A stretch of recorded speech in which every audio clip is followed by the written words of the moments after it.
Hello friend, आपका स्वागत है लर्निंग टाइम में। आज हम बात करेंगे उत्तर प्रदेश पुलिस भर्ती एवं प्रोन्नति बोर्ड की वैकेंसी के बारे में, जिसमें फ्रेंड आपकी जो कि एएसआई की पोस्ट की वैकेंसी निकली है। इसकी मैं इससे पहले प्रीवियसली आपको नोटिफिकेशन की जानकारी दे चुका हूं।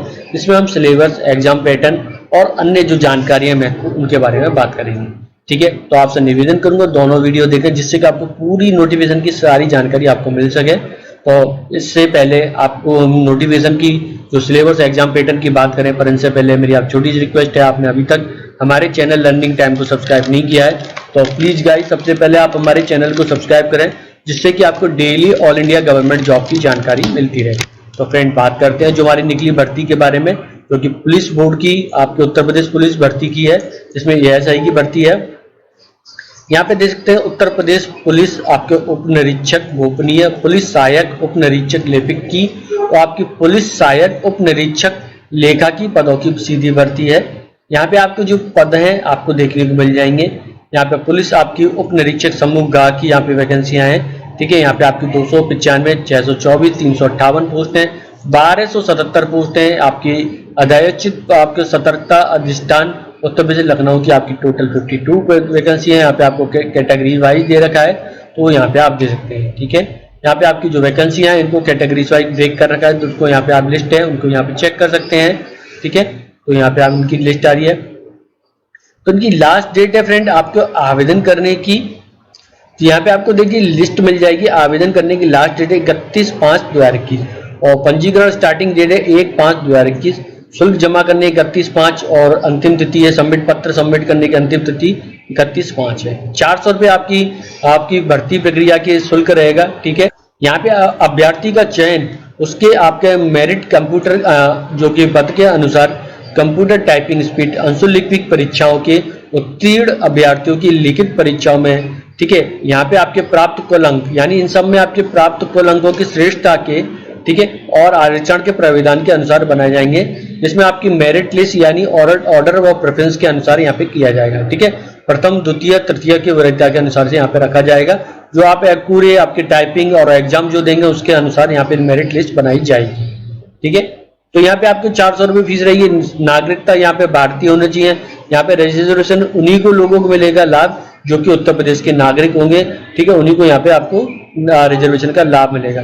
शैक्षिक अर्हता में आपको मैं कुछ बताना चाहता हूँ। यहाँ पे इससे मैं पहले प्रीवियस नोटिफिकेशन भी बता चुका हूँ, पर यहाँ पे मैं आपको कुछ चीज बता दूं। ठीक है, इसको डिटेल आपको दे दूंगा। पुलिस उप निरीक्षक की यहाँ पे देखते हैं भारतीय, आप यहाँ पे विधि स्थापित आपका ग्रेजुएशन होना चाहिए या उसके समकक्ष। टाइपिंग स्पीड की बात करें 25 प्रति मिनट होनी चाहिए हिंदी में, और अंग्रेजी में आपकी 30 होनी चाहिए। यहाँ पे आप देखते हैं न्यूनतम आपकी 80 प्रति मिनट होनी चाहिए अंशुलिपि श्रुति लेखा के लिए। यहाँ उत्तर प्रदेश के पुलिस भर्ती एवं आपका प्रोन्नति बोर्ड द्वारा अवधारित शुद्धता के आधार पर अभ्यर्थी सफल घोषित किया जाएगा। ठीक है, यहाँ पे आपका देखिए ओ लेवल का आपका कंप्यूटर का सर्टिफिकेट होना चाहिए। ठीक है, तथा अथवा सरकार द्वारा समकक्ष मान्यता प्राप्त कोई अर्हता होनी चाहिए। तो ये सर्टिफिकेट के ऊपर रिलेटेड आपको मैं जानकारी दूंगा। तो आप अगर आपने ग्रेजुएशन कर रखा है तो किस तरीके से आपको वो लेवल सर्टिफिकेट नहीं है तो कैसे अप्लाई कर पाएंगे, तो उसके बारे में रहेगा। ठीक है, यहाँ पे आपको देखिए सब में आपको दे सकते हैं टाइपिंग स्पीड सेम रहे, ग्रेजुएशन और आपका ओ लेवल का सर्टिफिकेट मांगा गया, तो यहाँ पे आपको देखने को मिल जाएगा। सिर्फ वो कैंडिडेट अप्लाई नहीं कर सकते जो अपियरिंग है, जिनके पास अभी आपके मार्कशीट नहीं है। आप आवेदन करने की लास्ट तिथि तक आपके पास आपकी मार्कशीट अंक तालिका होनी जरूरी है, तो वही आवेदन कर सकते हैं। ठीक है, यहाँ पे आपको देख सकते हैं डॉक का या नीलिट का आपके ओ लेवल की परीक्षा के समकक्ष आपके पास सर्टिफिकेट होना जरूरी है। ठीक है, तो यहाँ पे आपको दे सकते हैं डॉक का आपका सर्टिफिकेट होना चाहिए, या विश्वविद्यालय में आपको मान्यता प्राप्त किसी संस्थान से, महाविद्यालय से विधि स्नातक हो, या प्रदेश की आपकी सेना में कम से 2 वर्ष की सेवा की हो, क्रिया राष्ट्रीय कैडेट कोड के भी आपका प्रमाण पत्र होना चाहिए। यहाँ पे आयु देख सकते हैं 21 से लेकर 28 आपकी आयु रखी गई है। 1/7/1993 के बीच में रखा गया है। ठीक है, आयु सीमा छूट देखने को मिल जाएगी। तो यहाँ पे आपको देखिए अभ्यर्थियों के लिए महत्वपूर्ण सूचना दे रखी है। इसको यहाँ पे आप देखते हैं शैक्षिक अर्हता में आपको ग्रेजुएशन, उसका आपका अंक पत्र प्रमाण पत्र, डॉक का आपका कंप्यूटर का उस स्तर का प्रमाण पत्र या सरकार द्वारा उसके समकक्ष आपके संबंधी प्रमाण पत्र होना चाहिए। यहाँ पे आपको दे सकते हैं अभिलेख संबंधी अभिलेखिक के लिए यहाँ पे डॉक का सर्टिफिकेट या नीलिट का आपका सोसाइटी उच्च प्रमाणीय प्रमाणीकरण के सरकार द्वारा मान्यता प्राप्त कंप्यूटर एप्लीकेशन प्रौद्योगिकी में स्नातक या उसके उच्च आपके समाचार अथॉरिटी का आपके पास प्रमाण पत्र होना जरूरी है। ठीक है, यहाँ पे आप देख सकते हैं कम से कम 2 वर्ष का सेवा का प्रमाण पत्र आपका प्रादेशिक सेना का या राष्ट्रीय क्रेडिट कोड का बी का प्रमाण पत्र होना चाहिए। ठीक है, यहाँ पे देखिए उत्तर प्रदेश के मूल निवासी का प्रमाण पत्र जो आवेदन पंजीकरण अंतिम तिथि से उससे पूर्व का निर्गत होना चाहिए।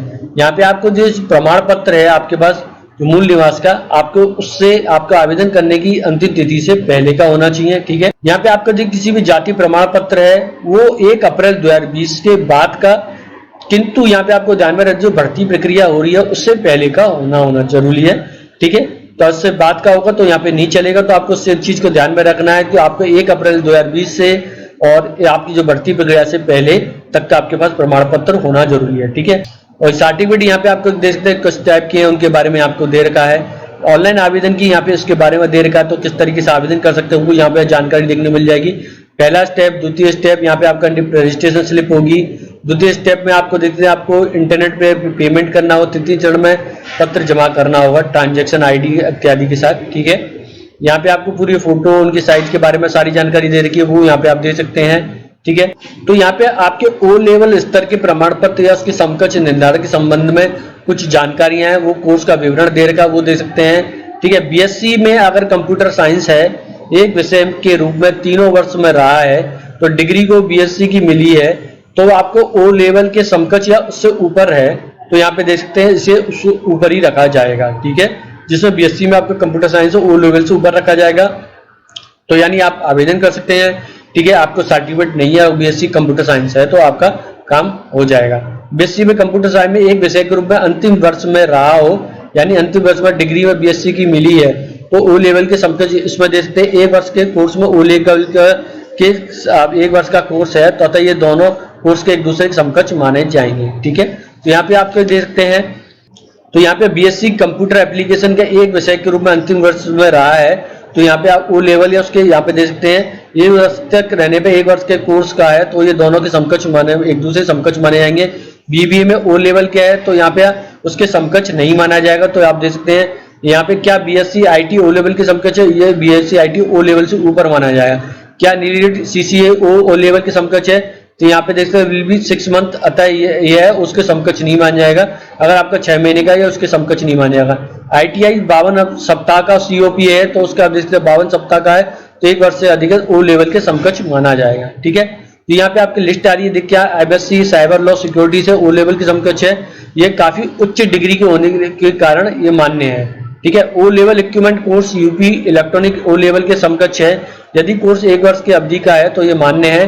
तो किसी प्राइवेट संस्थान से कंप्यूटर एप्लीकेशन किया गया ओ लेवल के समकक्ष यदि प्रमाण पत्र जो केंद्र राज्य सरकार स्थापित किसी भी मान्य प्राप्त बोर्ड या यूनिवर्सिटी से यूजीसी या इग्नू नीलिट द्वारा निर्गत है तो ये कोर्स की अवधि 1 वर्ष या 1 सदस्यों ओ लेवल के समकक्ष माना जाएगा। तो यहाँ पे आप देख सकते हैं आपके जो भी डाउट है यहाँ पे आपके दूर हो जाएंगे। यहाँ पे आपको उनकी पूरी डिटेल दे रखी है तो उनको यहाँ पे आप पढ़ सकते हैं। ठीक है, यहाँ पे देख सकते हैं किसी ने बिना पीसीएम की एमसीए किया हुआ व्यक्ति पात्र है या एमसीए बीटेक के समकक्ष, ये 3 वर्ष के डिप्लोमा के ऊपर ही उसके आता है, यह बिना पीसीएम या एमसीए के किया है वह व्यक्ति पात्र होगा। तो यहाँ पे आपकी डिटेल है वो यहाँ पे आप देखने को मिल जाएंगी फ्रेंड। ठीक है, यहाँ पे आपके एजुकेशन से रिलेटेड जो क्वेश्चन है वो सब आपके ग्रेजुएशन के रिलेटेड वो यहाँ पे आपको डाउट क्लियर हो जाएंगे। ठीक है, तो फ्रेंड यहाँ पे एग्जाम पैटर्न देख सकते हैं। सामान्य हिंदी कंप्यूटर ज्ञान 100, सामान्य जानकारी सामान्य सामयिक विषय 100 नंबर के, आपके संख्यात्मक मानसिक योग्यता परीक्षा 100, मानसिक अभिरुचि परीक्षा, बुद्धिलिपि परीक्षा, तार्किक परीक्षा 100 नंबर की आएंगी। इनका सिलेबस दे रखा है। सामान्य हिंदी का यहाँ पे दे रखा है, कंप्यूटर का यहाँ पे आपको दे रखा है। ठीक है, यहाँ पे आपको देख सकते हैं इनके सिलेबस को, यहाँ पे स्क्रीनशॉट ले सकते हैं एक एक करके। यहाँ पे आपको मैं कुछ बताता हूँ जैसे कि basic computer fundamental, history and future computer, algorithm, flow chart, यहाँ पे computer abbreviation, Microsoft office shortcut की यहाँ पे आपको डिटेल देखने को मिल जाएंगी। इन सब की आप स्क्रीनशॉट लेके रख सकते हैं। सामान्य जागरूकता की में यहाँ पे आपको देखते करंट अफेयर है। ठीक है, संख्यात्मक मानसिक आपकी योग्यता परीक्षा के उसके सिलेबस है उसका आप देख सकते हैं। मानसिक योग्यता परीक्षा मेंटल एप्टीट्यूड टेस्ट का यहाँ पे आपको दे रखा है। यहाँ पे उसके आपको तार्किक परीक्षा का यहाँ पे आप रीजनिंग का यहाँ पे आपको सिलेबस दे रखा है। ठीक है, इनके यहाँ पे आपको देखने को मिल जाएंगे रीजनिंग इन सब के। ठीक है, तो यहाँ पे आपको भर्ती की परीक्षा में देखिए 400 नंबर का आपका टेस्ट होगा, योग्य सिलेबस यहाँ पे देख सकते हैं।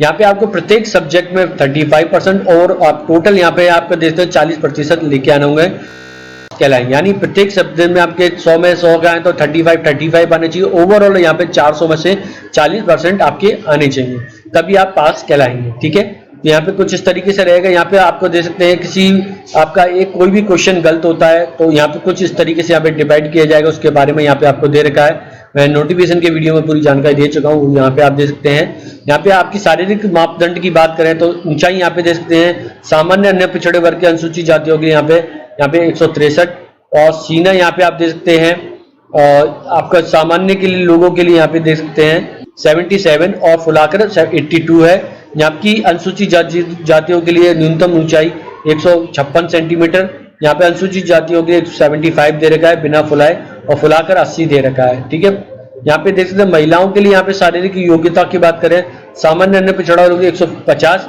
जबकि अनुसूचित जनजाति अभ्यर्थियों के लिए 145, वजन यहाँ पे 40 किलोग्राम रखा गया है। ठीक है, जो व्यक्ति अपने शारीरिक मानक परीक्षा संतुष्ट नहीं होगा उसे पश्चात उसी दिन आपत्ति दाखिल करा सकता है। उसे यहाँ पे आपको डिटेल दे रखी है, यहाँ पे आप दे सकते हैं। यहाँ पे आपके कंप्यूटर टाइपिंग और स्वलिपि की परीक्षा के बारे में आता है। अभिलेख जो यहाँ पे देख सकते हैं अभिलेखा की संवीक्षा एवं शारीरिक मानक परीक्षाओं में सफल पाए गए अभ्यर्थियों की यहाँ पे, उसके बाद आपको देखिए टाइपिंग की आपकी जो परीक्षाओं की ली जाएगी। ठीक है, यहाँ पे कंप्यूटर टंकण की आपकी गति विज्ञापित में दे रखी है, उससे अभ्यर्थी को आवेदित पद के अनुसार हो।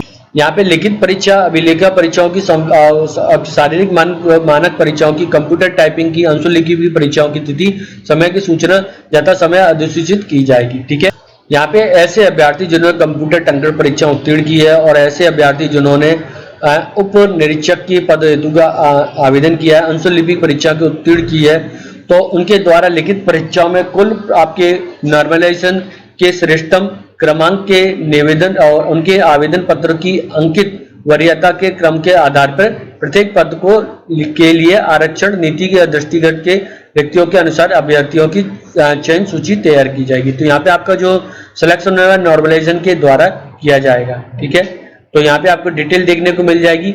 सारी आपकी जो महत्वपूर्ण जानकारी है मैंने आप लोगों को फ्रेंड बता दी है। ठीक है, यहाँ पे आपको देख सकते हैं रिजर्वेशन के बारे में, और सारी महत्वपूर्ण लिंक भी आपको नीचे डिस्क्रिप्शन बॉक्स में देखने को मिले। यहाँ पे रिजर्वेशन का लाभ आपको उन्हीं को मिलेगा जो कि आपके उत्तर प्रदेश के नागरिक हैं। ठीक है, तो सारी जानकारी मैंने आपको नोटिफिकेशन की मैंने 2 वीडियो बनाए हैं, जो कि आप देख सकते हैं। इसमें आपको सिलेबस, एग्जाम पैटर्न और आपकी जो मेन जानकारियां थी वो मैंने बताई। नोटिफिकेशन में आपकी जो वैकेंसी है उनकी एलिजिबिलिटी क्राइटेरिया, उनकी सब चीजों के बारे में मैंने वहां पे डिस्कस किया। तो दोनों वीडियो में आपकी मैंने पूरी जानकारी है वो आपको बता दिया। फ्रेंड, वीडियो या इन्फॉर्मेशन हेल्पफुल है तो प्लीज जरूर बताएं। ऐसी गवर्नमेंट जॉब की जानकारी हमारे चैनल से बने रहे, और वीडियो पसंद आए तो प्लीज लाइक शेयर सब्सक्राइब करें। वीडियो देखने के लिए धन्यवाद।